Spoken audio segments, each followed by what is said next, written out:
2022 has been a funny old year with COVID, inflation, material shortages, and wages going through the roof.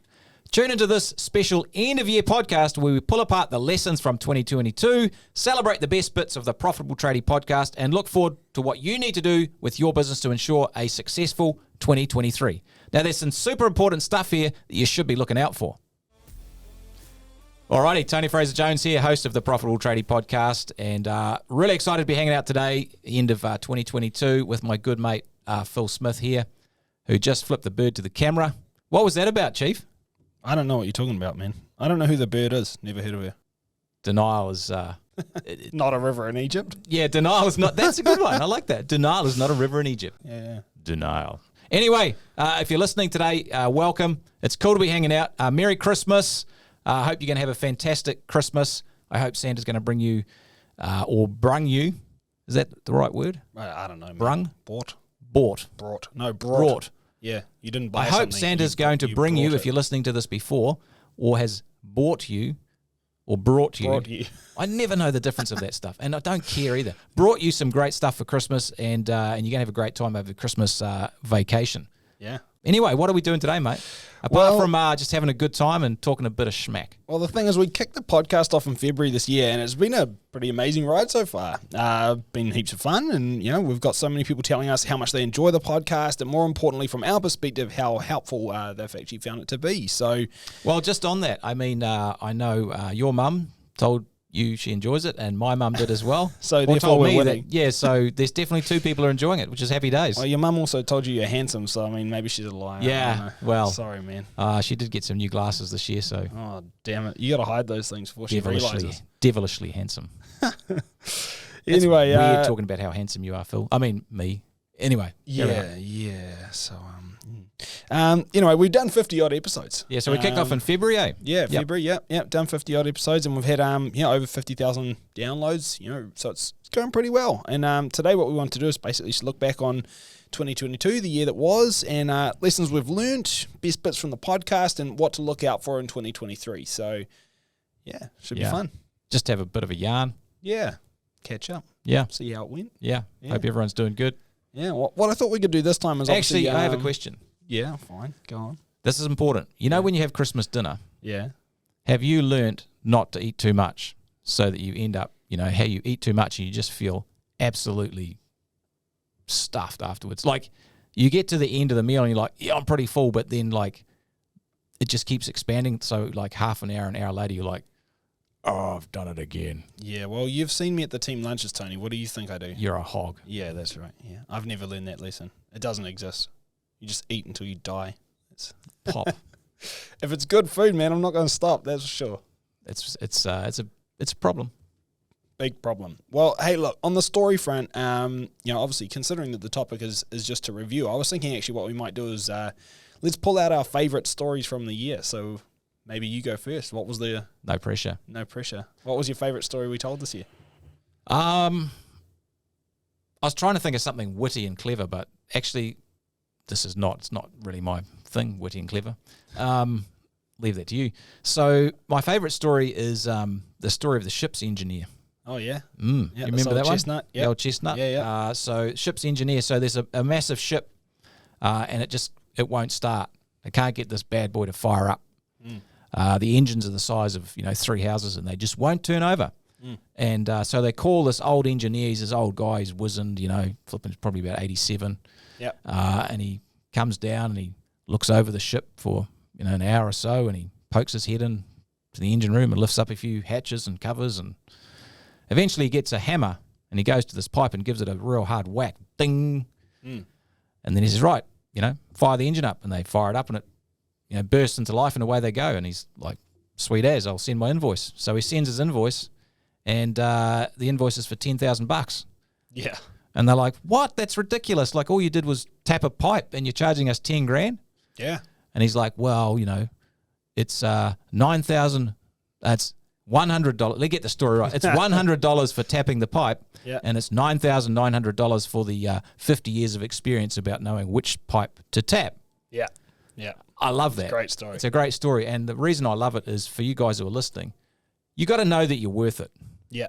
And for me, a big challenge for for tradie business owners and service-based business owners, plumbers, electricians, painters, glazers, tilers, landscapers, whoever you are, often you don't really understand that what you do is really worth charging well for. Super valuable. You think it's easy because you can do it, but it's not easy for everyone else. And so it's incredibly important to know what you're worth. Yeah, and it's not just not easy, it's extremely important Yeah. for those people. So, yeah, the value there is massive. You need to believe it. Yeah, so you got a bunch of experience and you're worth charging. You're charging good margins, and you need to do that to have a great business. So Yeah. that's my little It's a good story. little story. Yeah. The end of 2022. My favourite one from this year was actually one I totally ripped off Jordan Peterson, which whether you like him or not, by the by, it's a good story. I think the big thing here that he was talking about is actually this concept of positioning, and he was talking about lobsters. And the lobster stories. Yeah, I love the lobster stories. The lobster off. But he talks about how much we actually have in common with lobsters, and you have quite a lot in common with a you've got lobster. lot in common with I don't lobsters. think so. Anyway, the point is, look, we won't get right into what we have in common with lobsters, but in this case, he talks about how when lobsters fight, like there's a real hierarchy with lobsters, and it's actually quite similar with people, but he talks about when they fight.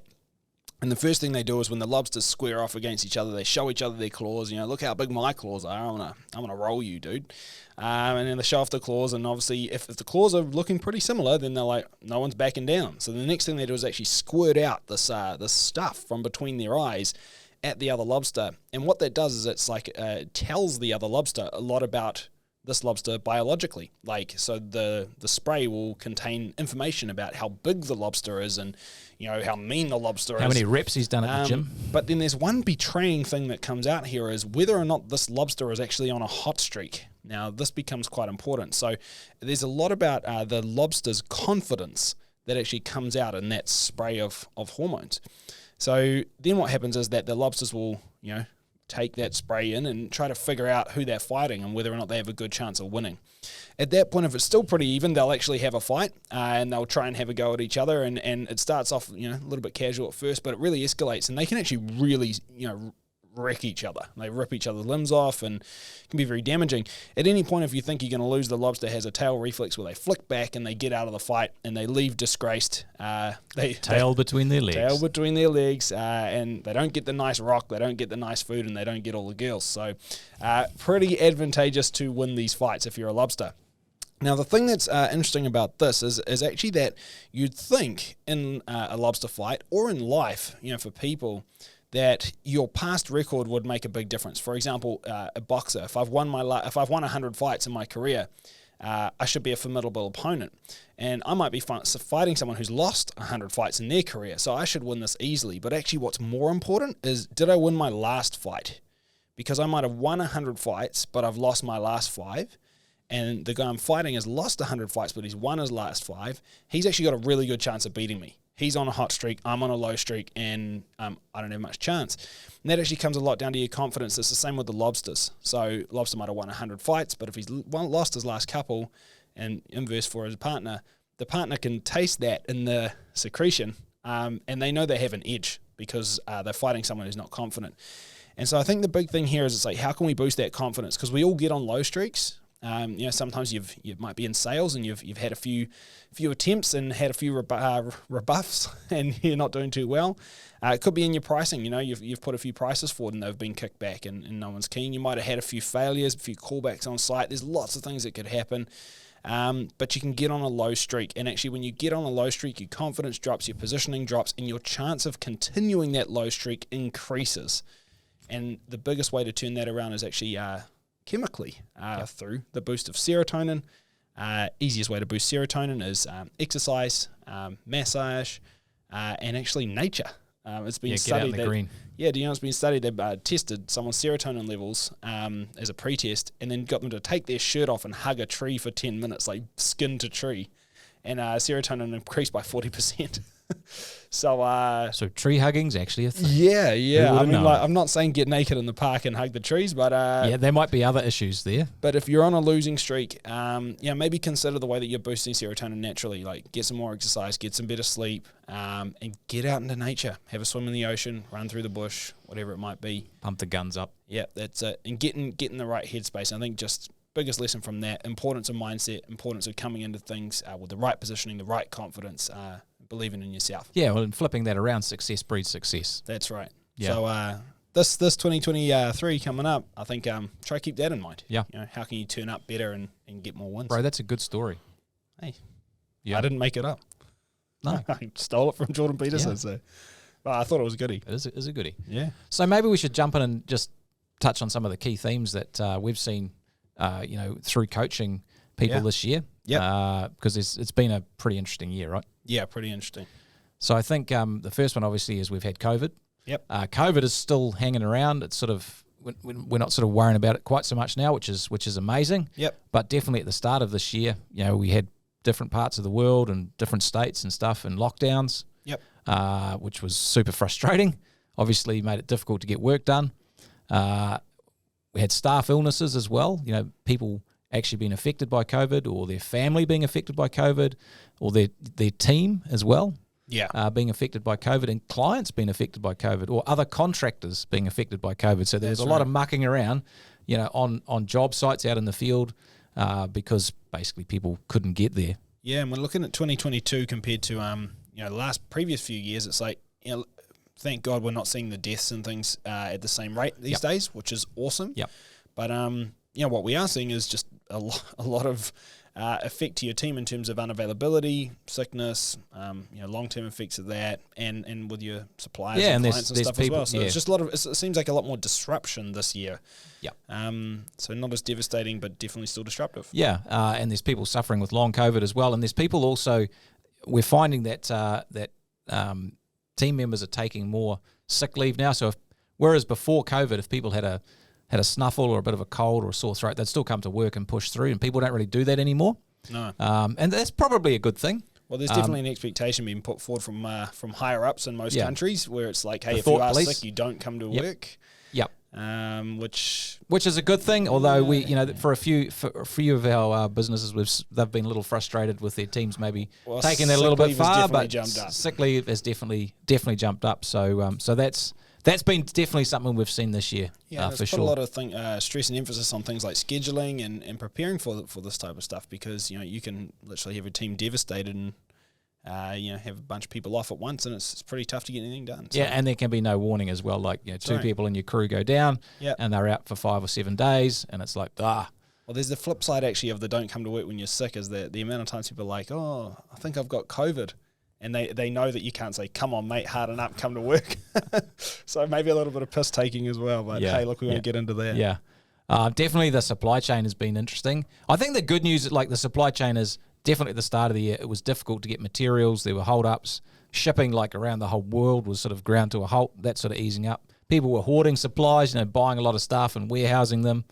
Projects and jobs were getting delayed, and it was just a general sort of muck around with that. Yeah. And so that was super frustrating. I definitely think in the back half of 2022, that's starting to come right. We're seeing that, production is boosting up. Yep. And the supply chains are starting to come back on stream, and people are figuring out how to make that stuff work now. So that's amazing news, which is super good. But definitely something that's had a big impact on contractors and service businesses this year. Yeah, no, it's been massive. Definitely a lot of undercurrent from a lot of that stuff too. Second order consequences. You have your initial problem, but that leads to more problems, which leads to more problems. So yeah, it's been been a fun old time. Yeah, I mean, a lot of business owners have gone bald like me. It's been kind of stressful. Tony, you had a full head of hair in January, didn't you? I did. Yeah, it's just it's been tough. Yeah, it has. What can I say? Well, should we talk about the I word? The I word. Inflation. Yeah, so this has been a biggie this year. Obviously, inflation around the world is just out of control. Governments, reserve banks have, printed money during the pandemic to try and keep the economies afloat. And now all those chickens are coming home to roost. There's too much money running around chasing too few goods. Yep. And that just pushes prices up. Yeah. So it's pushed prices of materials up because they're shortage Yep. as well. And wages have just been skyrocketing up. Yeah. Which is kind of in some ways it's good that wages go up, but the trouble with that is all it's doing is putting prices up. So we've got this wage price spiral. Wages go up, prices are going to go up. So that's a bit of an issue, which we're going to talk about maybe when we look forward to 2023. Yeah, and there's a lot of stuff in the news and and social media and everything, which is probably exacerbating that too. I mean, everybody knows that things are getting more expensive, and there's probably actually quite a lot of scaremongering going on. Which again, I won't get into anything too political, but I think that it's definitely not helping the problem as well, because everybody's sitting out here saying, "Oh, I need more money. I need more money. I need more money." Everybody needs more money. Wages have to go up. I need to get paid more, otherwise I'm stuffed. Which there's some truth too, but also it's got to end somewhere.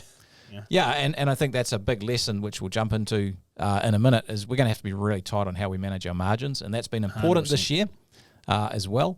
Certainly at the start of the year when prices were rocketing up for materials, it was very easy to lose the margin on a job because you'd quoted it 3 months ago and you did it now, and the whole pricing structure of your materials had changed, which is something to stay on top of. Totally. All right. Well, what about finding workers? Finding workers and employees. Yeah. I'd love to know. Virtual hands up if you're listening. How have you found this? This has been a biggie. We've seen pretty much full employment. Yeah. So most people who can work are working, and the only people left are the people who, basically you don't want. Yeah. And even half of them have got jobs. Well, I heard a little saying the other day about finding tradesmen. Bear with me and excuse my French, but it was hey, great tradies are a bit like a public toilet, They're either full of shit or they're taken. Anyway. So that's been a big issue for a lot of people, is actually finding the right people. And we've spent heaps of time with our members about how to actually find people, and that's how to write great job ads, because you've actually got to flip this on its head. It's not good enough just to put an ad out there and expect people to apply and then bitch and moan when they don't, which frankly a lot of people do. Yeah. Don't be bitter, just be better. That's it. And with hiring, this has been a big challenge for tradie and service businesses. Is we've just got to be better at hiring. So that's how do you write good ads? How do you put a great offer in the market? How do you actually go from just advertising a job to actually marketing for talent? That's a really important job. Big differentiation. Yeah, and our members, are really getting into their social media marketing. Is not so much about getting clients, but it's about how to attract the right workers. Yeah, and I've got to say, Tony, that this actually has had a secondary effect where it's really created some awesome practices that we've seen with some of our clients, where they've been able to do some stuff that they probably wouldn't have had to bother doing before, which has really helped set them apart as an employer of choice and make them stand out in the employment market. And it's actually given them this huge edge. So because it's been so difficult to find great tradesmen, it's really forced some people to be better, to be good, and it's created this really quite cool stuff that we're able to put forward now, which is I think going to take us through into the future as well, and always help you stand out. And there's always a plus side. Yeah, that's for sure.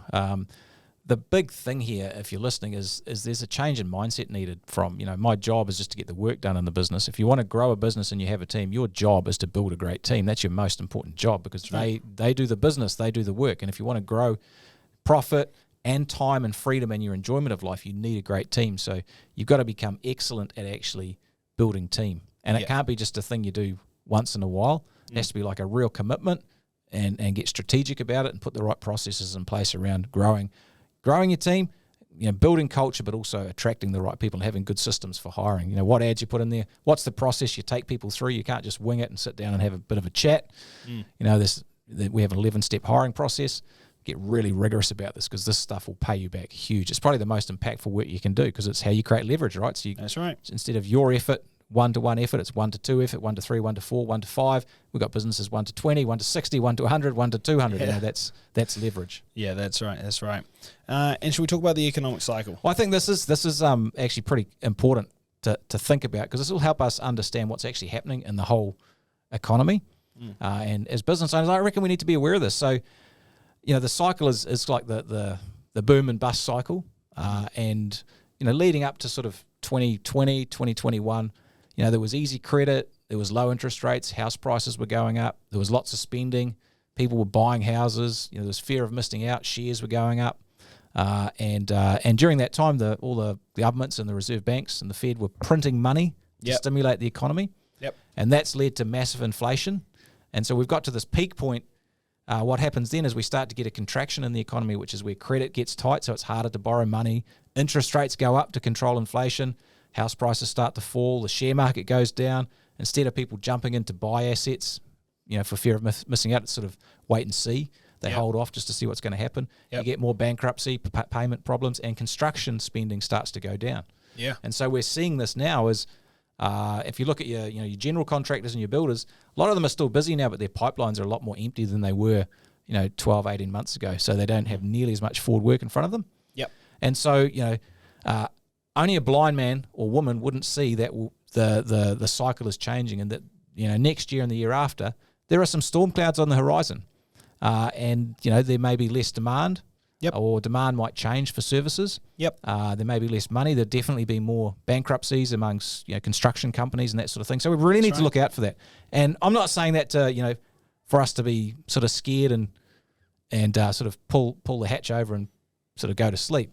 No, there's massive opportunity here, and for those people who are prepared, they're going to do well. For those who aren't, they're going to find it tough. Yeah, that's right. So I think it's just about being prepared, guys. Like, I mean, when you see these storm clouds, really all that is it's a sign to make some changes and just get ready for a storm that might come. It's not saying everything's going to be bad and that you're going to be screwed. It's just like, hey, look, this is coming. It'd be silly not to prepare. Yeah, there's a story in the Bible which I think is quite good for this, and it basically talks about there's two men, and one man builds his house on sand.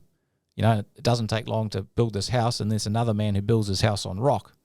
And so when the tough times come and the difficult weather comes, the house built on sand just gets washed away.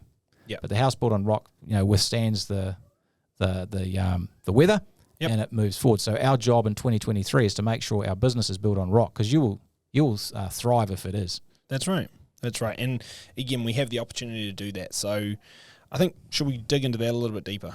Yeah, 100%. So for me, 2022, COVID, material issues, most of the year's been pretty strong, though, and there's obviously been this inflation problem, but things are turning in terms of the industry, so we need to think about how we prep ourselves. And for me, there are really three key things I think we need to do. And if you're listening, this is what I'd be doing to make sure that we're building our house on rock for 2023. So the first thing is we need to protect cash flow.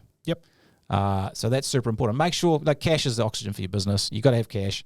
And so I think three key things there for me is, number one, make sure your terms of trade and your contracts are really solid. So they're like the umbrella you need for the rainy day. That's it. And you got to make sure that money's going to come in. Yeah, and make sure you got the protections that you need. That's like your umbrella. So make sure you have good terms of trade. Make sure they're getting signed and agreed to by your clients. That's massive. Huge. Number two is you need to start vetting your clients. So don't be just taking any old person who comes in and wants you to do work.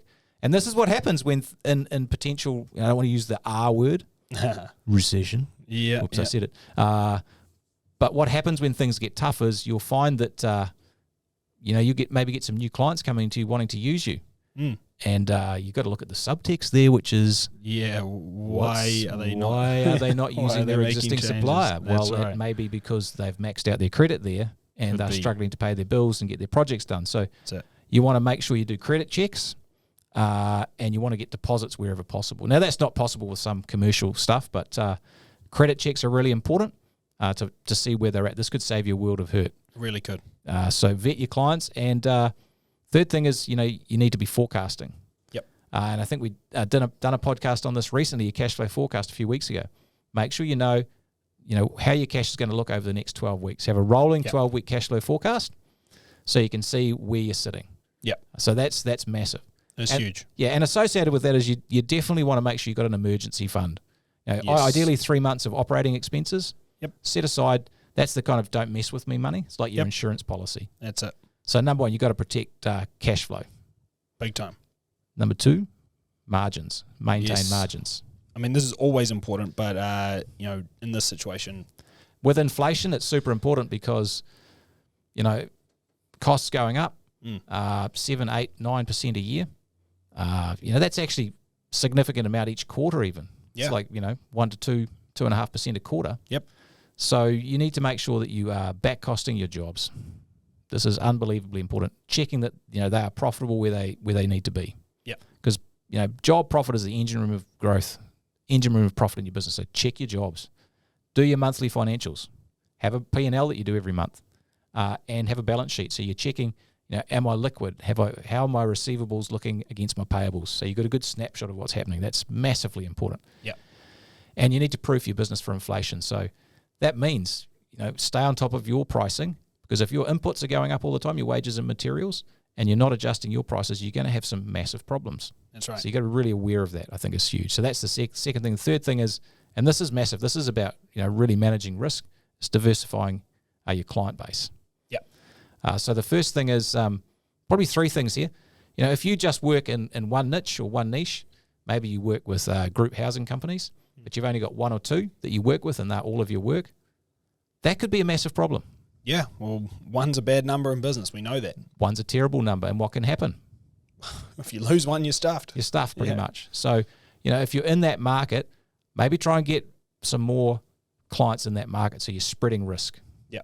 Look, the concept here is diversification. If you're investing for investing shares in property, you don't put all your eggs in one basket. You spread it out in case one goes lame. So same here. Yep.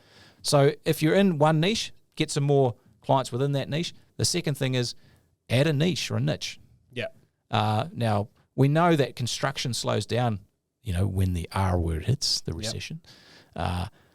So we know that sort of construction slows down, but other areas of the economy still carry on, service and maintenance work or some other specialist work. So you want to potentially add another niche to your business. So if you think about your marketing and your sales, we want more legs to the stool that you're sitting on. If you've got one leg, it's not stable. Two legs. Well, it's a pogo stick. It's a pogo stick, yeah. You don't want to slip. Two legs, a little bit more stable. Three legs, well, you can stand a stool on that. So yeah, that's right. So adding a niche could be really powerful. And the last thing is you need some proactive marketing. Yeah. What's it been like for the last, 2, 3, 5 years for people with marketing? Well, I think actually it's been quite awesome. Yeah, they haven't had to do much, right? They haven't had to do much. And I think the big thing there is there's a lot of people who have definitely come to us in the last wee while and they're like, oh, I don't really need marketing. There's so much work out there. And you might have experienced that yourself. And that's cool. But if you wait until you need the work to start marketing, it's too late. And so I think the thing is the proactive is the key word there, and what you've said is proactive marketing. Because it's been great for everyone that's had it in the last wee while.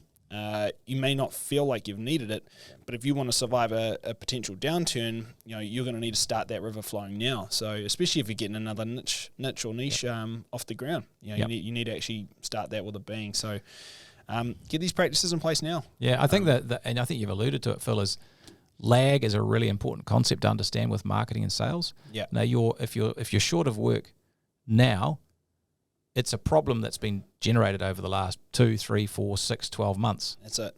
Because some jobs have lead time. Obviously, some can be quite quick, and we've got some strategies, email marketing, Google Ads, some Facebook, social media stuff that can generate really quick work. But, chunky work, you want to make sure that you're putting the proactive marketing in place now so it can fruit later. Yeah. And I think the key thing that you said is you don't want to be in the situation where it all dries up and then you're running around trying to make things happen. It's like the horse is bolted then. That's the big thing. So I think that's massively important. So proactive marketing, you've got to diversify your client base so you've got a really solid platform. One is a bad number. Let's get more strings to our bow, if you like, for marketing. And look into the markets or the niches which are still going to be strong because they'll be there. Exactly. People are always going to have things around their house that need fixing and maintenance, right? So, that's never going to change. And same around people's businesses. That kind of market never goes away. Yep. And I think the big thing here as well is for those of you that might be out there thinking, man, but what if I do all this marketing and I get too many leads and now I'm having to say no to people and stuff? I'm like, great. If you have an overflow of all the work that you could possibly do, a great time to start saying no. And maybe just get a bit more selective about which ones you do actually work with. I mean, if you really have that many opportunities for work coming in, your margin should be extremely strong because you get extremely picky because you're in hot demand. So, I mean, there's nothing wrong with having too many leads or too many opportunities for work. That's a great thing.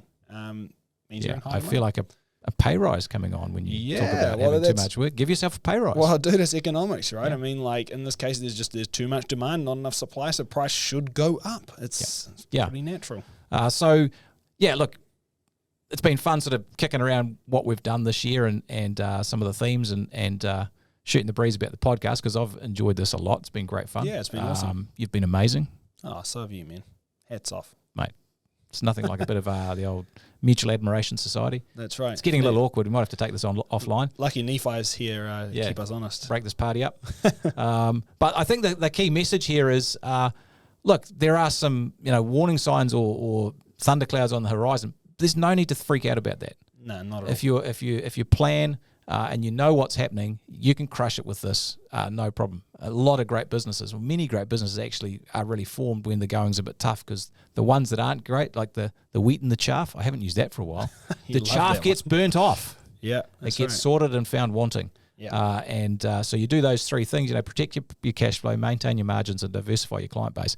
You're going to be set up for great success in 2023 and 2024 as well. But you just need to be prepared. That's all it is. That's it. And if the storm clouds roll in, you're fine. If they don't roll in, well, then you're better off than you were. So you can't lose. Yeah. Really. I mean, it's kind of weird, right? What we've talked about today is really what you need to do just to have a great business. Yeah, that's It's just more important when things are tough. Well, when things are tough, if you haven't done those basics, then you're in a world of hurt. Well, actually, another story. Oh, well, here we go. What's the story? You can see who's naked, swimming naked when the tide goes out, and that's really what this is about, right? Yeah, that's the one. That's the one. So get your shorts on, team. Yep. All right. Well, should we land this one? Yeah, let's do it. So 2023 is going to be a great year for your business if you are prepared and you've built a business on a really solid foundation. Now, we've had a blast on the Profitable Tradie podcast this year. It's been great fun. I hope you've enjoyed it. We've loved doing it. And Merry Christmas to all the listeners. Happy New Year, and here's to a prosperous 2023 for you and your family. Thanks heaps for listening. We'll catch you all again next time. Merry Christmas. Hey, I hope you liked the video. Check out all the other videos in the channel and like and subscribe.